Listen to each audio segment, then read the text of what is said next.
Hello दोस्तों, स्वागत है आपके अपने चैनल टेक सिविल में।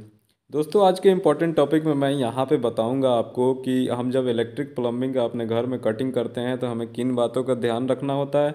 और यहाँ मैं आपको एक बहुत ही बड़ी मिस्टेक्स दिखाऊंगा जो कि हमारे घर के मजबूती के लिए बहुत ही बड़ी यहाँ पे गलती की जा रही है, जिससे हमारा घर कमज़ोर होगा, हमारे पिलर और बीम जो होते हैं वो कमज़ोर हो जाते हैं और हम सोचते हैं कि हमारा घर मजबूत बने और इसका जो फ्यूचर है वो अच्छा हो। लेकिन यहाँ दोस्तों आपके आँख के सामने यहाँ पे गलतियाँ की जाती हैं।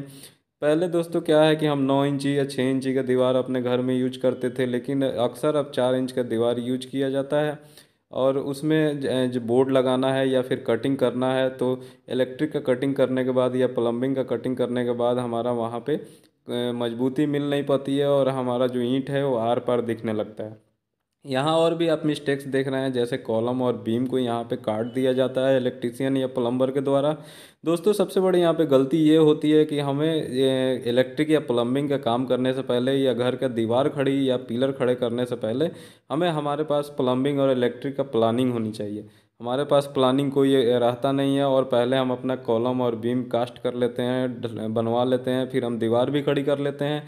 उसके बाद हम यहाँ पे इसको प्लम्बिंग का लाइन को और इलेक्ट्रिक लाइन को प्लानिंग करते हैं और काटते हैं। तो उससे हम आप देख रहे हैं कि यहाँ पे पिलर को काट दिया जाता है, बीम को काट दिया गया है 2 इंची से 3 इंची। अगर मान लीजिए आपका 9 बाई 9 इंच का अगर पिलर है यहाँ पे, आप उसमें से 3 इंच काट देते हैं तो फिर आपका सरिया बाहर निकल जाता है। बीम जो लिंटल बीम हम डालते हैं 5 इंच के दीवार पे, तो उससे अगर 3 इंच काट देंगे तो उसमें से दोनों सरिया कट जाता है या फिर सरिया बाहर निकल जाता है।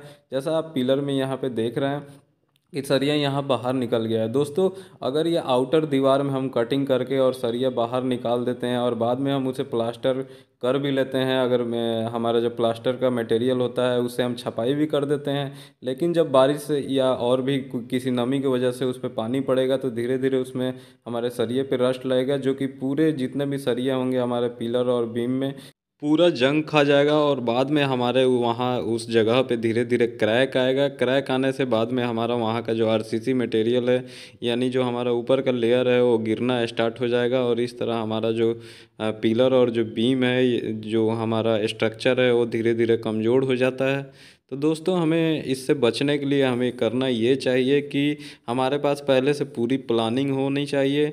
और इसमें आपको एक ख़ास काम ये कर लेना चाहिए कि आप कोशिश करें कि आपका जो पिलर और बीम है उस रास्ते से आपका जो इलेक्ट्रिक और प्लम्बिंग का जो पाइप है वो ना जाकर आप अपने छत में उसे ले सकते हैं। या फिर आपको ज़रूरी है कि कॉलम और बीम के जगह पे आपका वहाँ पे अगर इलेक्ट्रिक का बोर्ड आ रहा है या फिर वहाँ से फिटिंग जाना है, तो आप वहाँ पहले से अपने कॉलम या बीम में आप 2 इंच या 3 इंच का पीवीसी पाइप यूज कर सकते हैं। दूसरा मेथड ये होता है कि आप अपने फर्श के नीचे से भी इसे ले सकते हैं। आप जब अपना फर्श की ढलाई करते हैं तो उसमें 1 इंच का या 1.25 इंच का पाइप वहाँ से लेके चारों तरफ आप अपने दीवार पे उठा सकते हैं।